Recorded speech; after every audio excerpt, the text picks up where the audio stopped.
Magandang oras sa inyong lahat mga Kapinoy. Ako ang inyong lingkod para sa isang espesyal na edisyon ng ating programa. Ito ang Balitang China, ang tanging lugar kung saan natin hihimayin ang mga balitang galing sa dambuhalang kapitbahay natin pero may timplang Pinoy maanghang, may asim at punong-puno ng hugot. Ngayong araw, pag-uusapan natin ang isang fenomeno na kumakalat na parang wildfire sa China, ang lying flat o ang sining ng paghiga-higa lang habang ang mundo ay nagkakandarapa. Sabi ng mga tinatawag nating eksperto, yung mga taong trabaho ay magsuot ng suit at magsabi sa atin kung paano mamuhay ang mga kabataan daw ay hindi dapat basta-basta sumusuko o nag-enjoy sa higa. Dapat daw ay magtrabaho ng puspusan para makaakyat sa tinatawag na social ladder. Makaakyat? Ano ba akala nyo sa amin, Spider-Man? Anong klaseng kalokohan ito? Talaga bang makakaakyat ka sa tuktok ng lipunan sa pamamagitan lang ng sipag at tiyaga? Sa totoo lang, mga kabayan, ang mga pwestong iyan sa itaas ay hindi inaakyat na mamana. Yan, habang kayong mga eksperto ay naka-luxury car, labas-masok sa mga 5-star hotel, at palit-palit ng asawa na parang nagpapalit lang ng medyas, heto kayo at nagbibigay ng payong walang kwenta sa mga kabataang namumulubi. Kailangan ba namin ng payo nyo? Kung itatapon kayo sa gitna ng bukid, alam nyo ba kung alin ang damo at alin ang palay? Kaya nyo bang ipagkaiba ang isang mule sa isang kabayo? Ang mungkahi ko sa inyo, bakit hindi nyo nalang ipamigay ang kalahati ng perang kinamal nyo? Kung hindi nyo kayang gawin yan, manahimik na lang kayo. Isara nyo na lang yung mga mapanirang bibig nyo. Hindi katakataka na sumabog ang comment section ng mga vloggers. Maraming netizen ang sumang-ayon. Eksakto! Bullseye!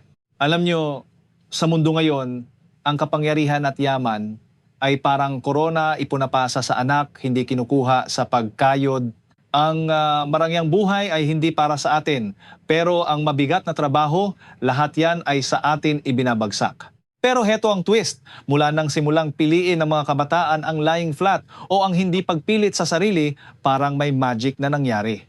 Ang presyo ng mga bahay na dati ay abot langit biglang bumabagsak, ang mga luxury goods nagmumura, pati ang mga attractive women na dati ay parang kailangang maging milyonaryo ka bago lumingon sa'yo, tila ba nagiging reachables na rin. Pati ang bride price o yung dote na kailangang bayaran ng lalaki, nagiging makatao na ang presyo. Sabi nga nila, kapag nawala ang lower class dahil ayaw na nilang magpauto, mapipilitan ang mga nasa itaas na bumaba. Sa paglipas ng panahon, sila na mismo ang magiging lower class. Karma is a digital nomad, ika nga. Pero syempre, sa China, kapag may ganitong revolusyon ng katamaran, hindi papayag ang gobyerno. May mga netizens na nag-aalala para sa mga vlogger na matatapang ang dila. Sinasabi ng Ministry of State Security ng China na may mga dark forces daw sa likod ng tabing na nagtutulak sa lying flat narrative. Akalain mo yun? Ang paghigalang sa kama ay itinuturing ng banta sa seguridad ng bansa. Sabi nila, may mga grupo daw mula sa ibang bansa, yung mga overseas groups ang nagpopondo sa mga influencers para itaguyod ang ideyang ito. Noong nakaraang April 28, nag-post ang Ministry of State Security sa kanilang official WeChat account. Sabi nila, ang mga kabataan daw ang kinabukasan ng bansa at sila ang main target ng ideological infiltration ng mga kaaway ng China sa ibang bansa. Sa mga nakaraang taon daw, ginagamit ng mga puwersang ito ang social media para palakasin ang social anxiety, nagkakalat ng mga negatibong ideya gaya ng ang sipag ay walang kwenta at ang pagpupunyagi ay lugi lang. Ang sabi sa artikulo, may mga foreign think tanks at anti-China media outlets daw na nagtutulak ng mga kwentong hard work equals exploitation o pagsasamantala lang ang pagtatrabaho. Sinusuportahan daw nila ang mga lying flat influencers at gumagawa ng mga short videos na nagsasabing lying flat is justice o ang pagtanggi sa overwork ay isang uri ng paglaban sa exploitation. Ito raw ay isang sistematikong plano para sirain ang social values at pahinain ang pundasyon ng lipunan. Pero alam nyo ba kung ano ang sagot ng mga tao? Tawanan at duda. Isang Weibo user na si Shirien na may mahigit 2 milyong followers ang bumanat. Pangalanan nyo kung sinong mga influencer ang binabayaran. Magkano ang natanggap nila? Anong message ang kinalat nila? Anong batas ang nilabag nila? Sabi niya, doon lang magiging kapanipaniwala ang lahat kung may malinaw na ebidensya at parusa.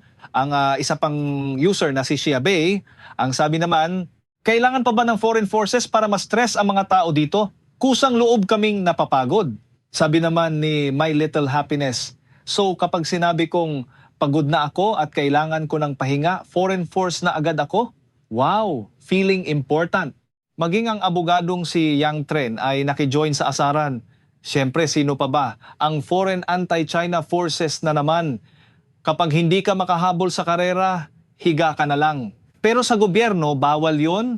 Kahit mamatay-matay ka na sa pagod, tulak pa rin. Basta't hindi ka pa bangkay, kayod pa rin. Ayon sa mga analyst, ang totoo ay lalong lumalala ang problema sa trabaho sa China. Ang biglaang pag-crackdown sa lying flat rhetoric ay tila bunga ng mga nakababahalang data na lumalabas. May isang research report na kumakalat sa mga political at economic circles na nagpapakita na habang tumataas ang bilang ng mga graduates, pababa naman ng pababa ang job supply.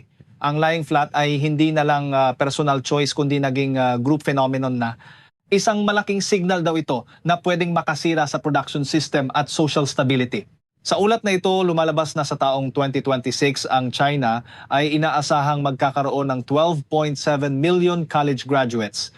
Isama mo pa mga vocational graduates at high school graduates, pati na yung mga unemployed pa rin mula nung nakaraang mga taon, mahigit 20 milyong tao ang mag-aagawan para makapasok sa formal na trabaho. Mahigit 20 million mga kabayan.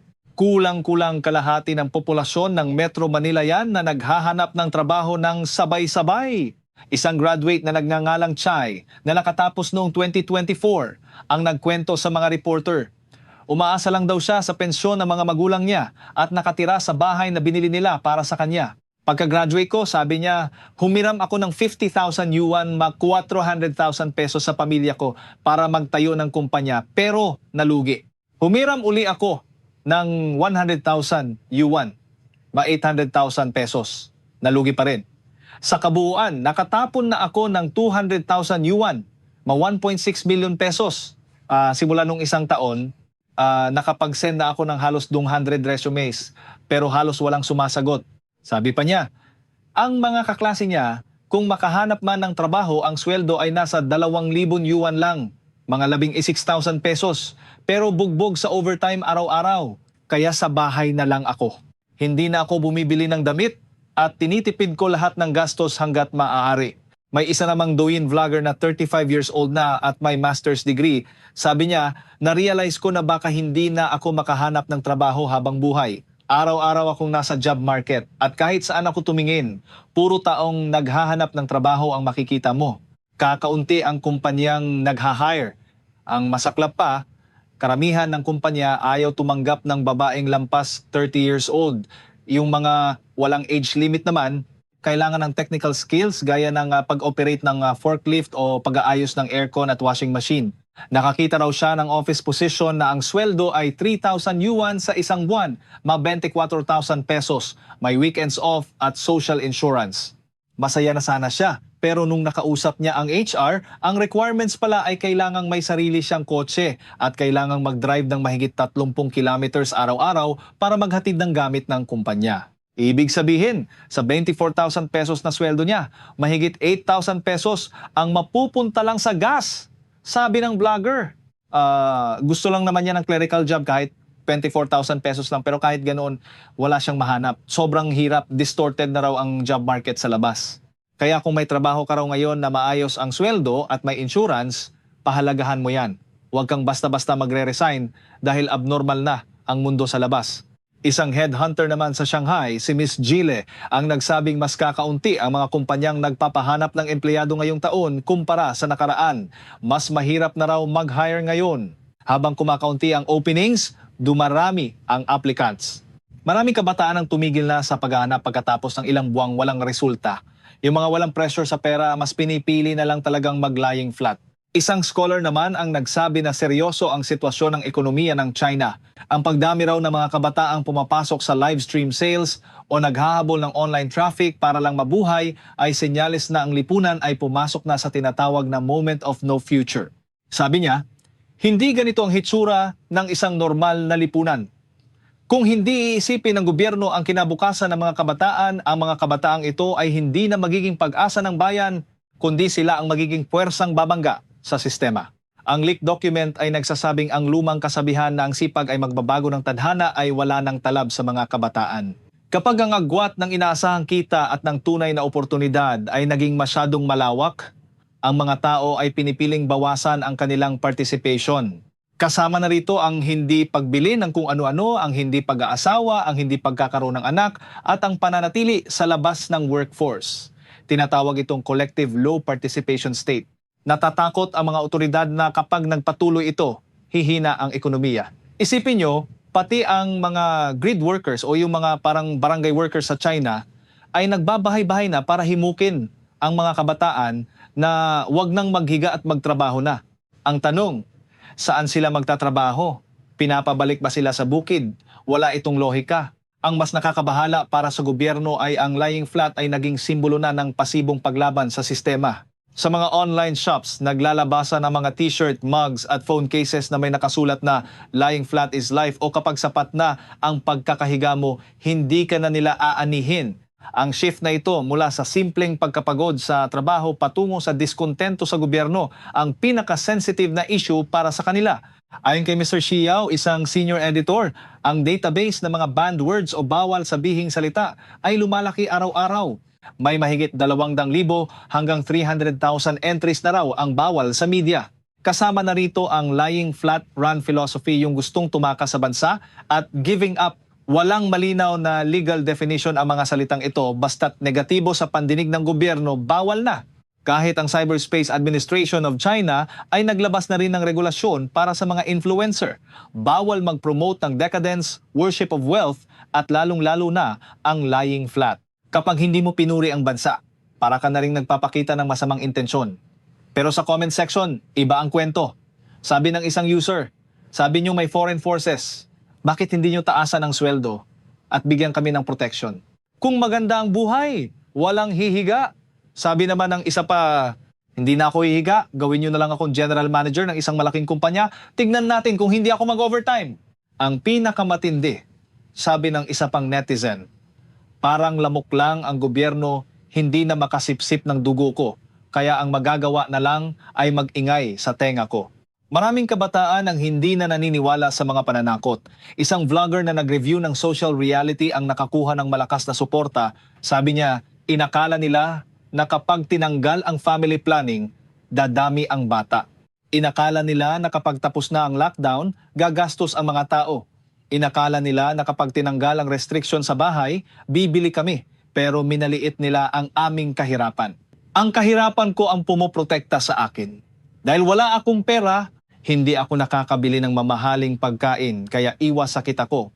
Ang kahirapan ang nagligtas sa atay ko, sa tiyan ko, at sa baga ko. Dahil wala akong pera, hindi ako nabibiktima ng investment scams.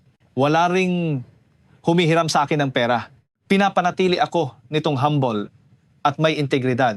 Isang babae naman ang diretsahang nagsalita tungkol sa kalagayan ng lipunan.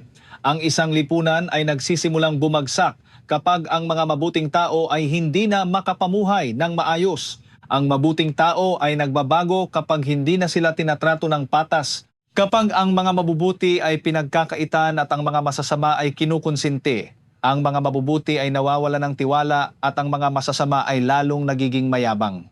Sabi pa niya, dati naniniwala siya na kapag nasa katwiran ka, kahit saan ka makakarating, pero ngayon baliktad na. Ang mga walang hiya ang nakakarating kahit saan, habang ang mga tapat ay nahihirapan sa bawat hakbang. Ang mga lider ay nagsasalita tungkol sa rules sa publiko, pero sa likod, connections ang ginagamit. Kung ang isang babae ay nakipagtalik sa boss, promoted siya. Pero kung sa construction worker, arestado siya dahil prostitution daw yun. Ang pinakapangit na bahagi ng lipunang ito ay ang paghahanap ng mali sa mga taong walang kapangyarihan, habang naghahanap ng virtue sa mga taong mayayaman at makapangyarihan kahit wala silang moralidad. Sa huli mga Kapinoy, ang realidad ngayon ay mukhang idinidikta na lang ng koneksyon, interes, status at pera. Ang moralidad ay isinasantabi na lang. Pero tandaan natin, ang bawat galaw ay may kapalit.